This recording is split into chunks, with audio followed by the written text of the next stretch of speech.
Former Kentucky Wildcats and NBA sharpshooter Tony Delk checks into the game here on Marching to Madness. Tony currently works as a college basketball analyst on ESPN, and he continues to scout for the Dallas Mavericks, who have a big game tonight, Coach.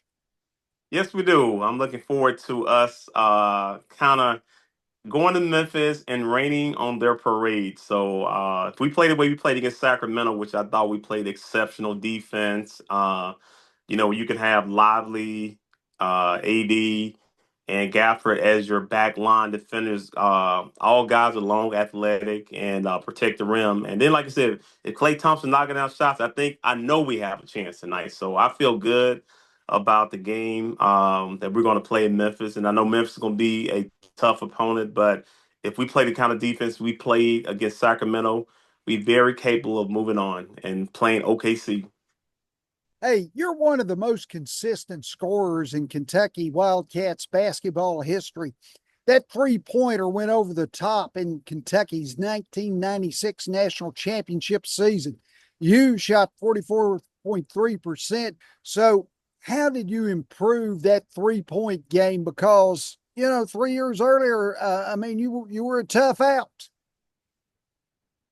Yeah, I think when even as I have the basketball academy and I talk about shooting has to be consistency from footwork to technique to form and getting up many reps. So a lot of my shooting was done, of course with coaches, but I did a lot of shooting by myself to kind of find how to make an adjustment to my shot and what I needed to do as far as my footwork, my form, learning how to shoot without the ball in your hand, and that's on the move, and then being able to make a shot with the ball in your hand. So it's really for me just working on the different aspects of my game to make me a good shooter, but really the reps, the confidence came from shooting hours and hours and finding how to tweak my shot, and even in the game, like how do I make an adjustment if a shot is if it hits the back rim or if it hits the front of the rim or if it goes, roll around the rim, just really trying to find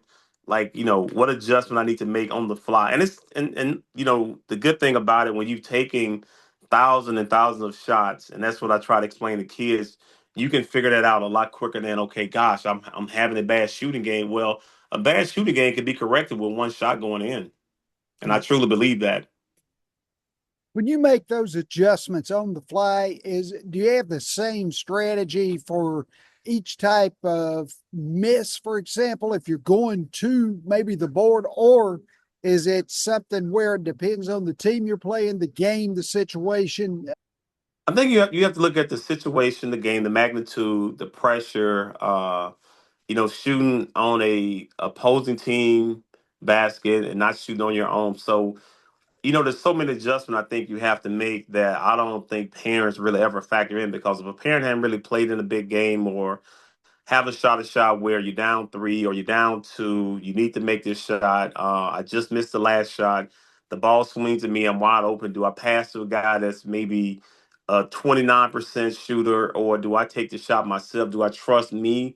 And a lot of times I trusted myself because I saw those shots go and I saw myself making those shots over and over again. So really it came from just um, understanding, you know, the magnitude of the game, and then trusting in the work I put in. And that's what it's really going to go back to is the shots that you've taken and the shots that you've missed and not being afraid. I was never afraid to take a shot. Even if I miss five shots in a row, the ball swinging me, I'm open. I'm taking that shot too. So I just believe in myself, but that comes with thousand and thousand of missed shots, thousand and thousand made shots, and just I didn't really care about the situation. I just knew if I was open, I'm taking a shot, and if I had to create a shot for myself, I was very capable of doing that as well.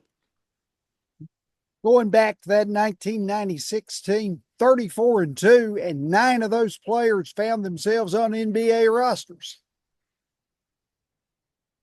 That was it was a special team, and even going back to '95 when we lost to Carolina, I really was thinking about coming out, just going hardship and foregoing my senior season, and I'm so glad I didn't. And mainly the reason why I didn't, put my name in. Was I was so close to graduating. I had promised my mom when I left Brownsville, Tennessee, that I would get my degree. So I had to honor that because, like I said, I didn't want to disappoint my mom.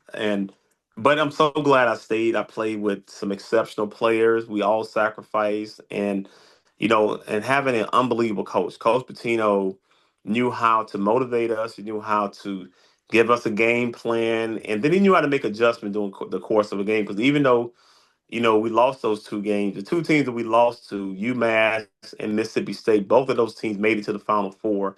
And when we lost our second game of that season to UMass, we went on to win 27 games in a row. So we went on about a 3-month winning streak, which is remarkable with all the teams we played in the SEC and and out of conference. So we were able to come together collectively and work for the common goal to win a championship. And I'm so glad I stayed. And all of us sacrificed some of our offense, but we knew what history would look like based on all the banners that we saw that were hanging in Rupp Arena. Rick Pitino, one of my favorites throughout the game at any level. I always enjoyed watching his teams play. In fact, I found a St. John's hoodie this year. Why was philosophy of attack with the three so successful? 40% almost that season. I think the style, and especially with myself, Walter McCarty, Mark Pope, and Antoine. It was his second season. Ron was a freshman. Is really it was the leadership of the seniors. We were in a system, and when you can, most of your success is going to come when you're able to be a part of a system and you know what your role is. And if you can do it for a number of years, you're going to start seeing your numbers get better and you're going to improve. And also you're going to know your teammates. They're going to know where you want the ball, and it's chemistry. I think sometimes in youth sports with so much movement, um, being a player that's trying to gain confidence and understand what it takes to be good, have a good team, is you have to stay with the team. You have to go, you're gonna have the good and the bad. It's gonna be a roller coaster kind of season, but when you can really stay in a system and play with the same guys like we did at Kentucky in that system, I knew we were going to keep getting better, and we were going to get close and closer to possibly not only get to the Final Four. I went to the Final Four as a freshman, but it took me 3 years to get back there, and I was like, hey, if we ever get back there, I know what it feels like. I'm not going to ever be afraid of the moment. I've done this before.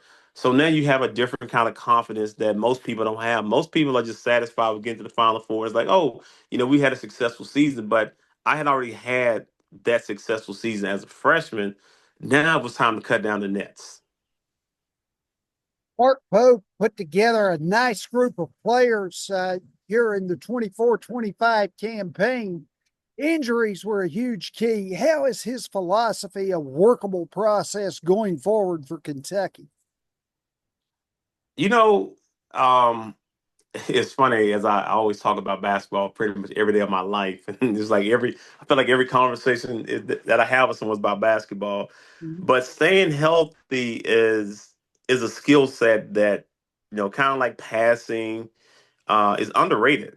How can you keep yourself healthy? And going back to the '96 season, like we were pretty much healthy, we stay healthy the whole year. Like I didn't miss a game. I didn't miss a game at Kentucky, period. But Yeah. I knew how to protect my body. I knew how to, prevent injuries, and that's the skill set now. And so many guys, from soft tissue injuries to, accidentally maybe stepping on somebody's foot, coming down wrong. Like those things happen in basketball. Like certain uh, injuries are, unpreventable. So they just happen. But some you can prevent. Like learning how to fall. Not falling where you dislocate a shoulder. You break a finger. You might injure a wrist. So I think that's the skill set. And but Mark and the team, I thought they did a really good job of coming together and. Despite the injuries, it's always like the next man up, but the next man might not be the same man up. So even though we say, hey, next man up, well, if you got a 20-point score and you have a 4-point score, that's not the next man up. That's somebody that's trying to hold the fort down until that 20-point score get back. And although when you build a team, you want to have a roster of like eight, nine, and have those bench players that are ready to play that can come in and that you can insert when somebody get hurt or somebody's in foul trouble. And it's much harder to do than people think. It's like, oh yeah, okay, he gets hurt. Who's the next guy? Well, the next guy probably ain't ready to play yet. So but I thought they did a good job of managing time and getting the right players on the court. Yeah, Otega Oweh was one of my favorites. After an amazing comeback by Oklahoma in the SEC tournament, he had a speed dribble up the right sideline to score on a layup at the horn to win the game. He beat three really quick Sooners who tried to close out, but literally could not stop his progression. Yes. He hit that wheel. It's funny, just the two games he played against Oklahoma, one in the regular season in Norman, and then of course, in the SEC tournament, that he just, he had a will. It's something about him, and you know, when they said somebody wearing the number 00, like he was a great representative of someone who I would have been like, from a toughness standpoint. He made me happy. I was happy that when you look out there and I see 00, I'm like, man, I hope he can play. And he definitely lived up to the billing of being a solid, consistent player throughout the season. And I know he's gonna come out for the combine, and hopefully, you know, he'll go back. But if there is some speculation, or he gets the right information, or he felt like, hey, you know what, I'm ready to go, then you can never question what a guy wants to do if that's his dream. We would love to. I know Kentucky would love to have him back, but if it's his dream to play in NBA, and he gets the information back that they feel like, hey, he could be like a late first, maybe a second round draft pick. I wouldn't do it. I think I would come back, take the NIL money, have an even better season, and then hopefully be a better prospect for next season. But that's just me. Looking at the SEC, we had 14 teams in the NCAA tournament. 7 go to the Sweet 16, 4 to the Elite Eight, 2 to the Final Four, and then Florida wins the national championship. It was a Hmm. total domination from beginning in November to the end, championship evening. Yeah, it probably was. You've been around, to see how the SEC has done well in basketball, but I don't think any year compares to this year. Even the year that we went to the Final Four '96, it was us and Mississippi State. So we've had two teams, from the SEC, and it's hard to do. It's hard to have two teams that make it to the Final Four, that potentially, just like Florida played Auburn. We played Mississippi. We didn't get a chance to play Mississippi State. It would have been great to play them. We played UMass, and of course Mississippi State lost to Syracuse, but it would have been great to not only have beaten UMass, who beat us the second game, but then it would have been nice to face Mississippi State in the national championship game and get out and get a chance to get out. Not even say revenge, because we split that year. We beat them in Starkville, and then of course they beat us in the SEC tournament championship game. So it would have been bittersweet, but just looking at Florida getting there, like and having to face Auburn, it lets you know how strong the conference was. And I remember telling someone, I said, it'll be a disappointment for us to have gotten 14 teams in and not have two teams make it to the Final Four. And of course, two teams were there, and Florida was the better team when they faced Houston, and they were the team that cut down the nets, and it made the conference look that much better. Walter Clayton always on point with the late scores down the stretch. And then the Gators defense came up big in the second half of 4 of those 6 games when they needed to. And some people Hmm. may have been saying, hey, they're down, but they weren't. They should be called the comeback Gators. I mean, they came back in so many games where, because I remember watching the Texas Tech, and I was like, they're gonna lose this game, and I'm like, man, Walter Clay stepped up big, made some big shots, and even the UConn game. But the one thing I will say, even as they face Houston, they had been tested in those kind of games, in those games of being down and having to get consecutive stops. And having to make plays off the bounce, off the catch.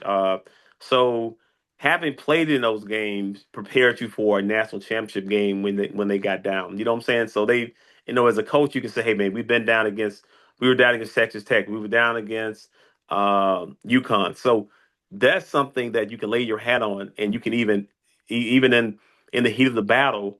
Those guys had experienced that. You can't really teach that. If you had experience, I thought watching Duke against Houston, they hadn't been in any close games. And when they were in close games, it's like, who do we throw the ball to? Execution kind of goes out the window. But when you've already faced that adversity and you've dealt with it, I thought that's what made Florida such a good team. When they were able to go against, being down against Houston, I'm just like, man, there's no way they're gonna come back. But once again, the comeback Gators, they made it happen.